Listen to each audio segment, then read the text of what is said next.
So if you're wanting to get dreads out of your horse's tail fast and with minimal breakage, this is my go-to method. So first thing you want to do is shampoo the tail twice. Not once, but twice.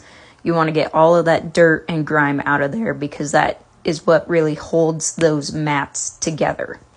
And you can see as I'm working through the tail, I'm kind of pulling it apart, that mat, as I'm working with the shampoo. Next, you want to go in with a crap ton of conditioner. The conditioner is a key role in this, but it's not the crucial role.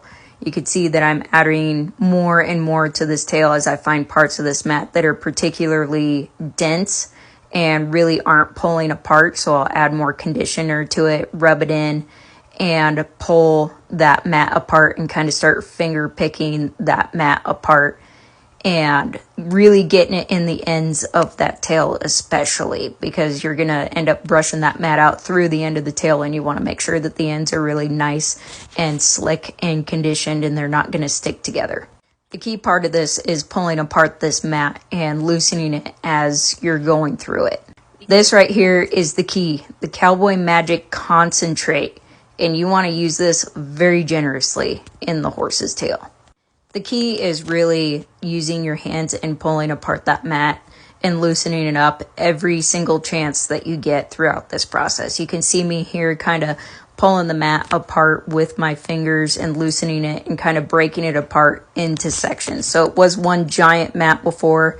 Now it's, kind of 4 or 5 separate little mats in this pony's tail versus one giant one.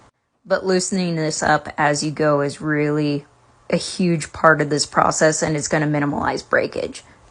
So if you have a horse with a particularly thick tail, I recommend waiting for it to dry before you brush it, but Maggie here doesn't have a super thick tail, so I didn't have to wait for it to dry, and the mat pulled apart really, really nicely. So I went straight to brushing it right before it was even dry.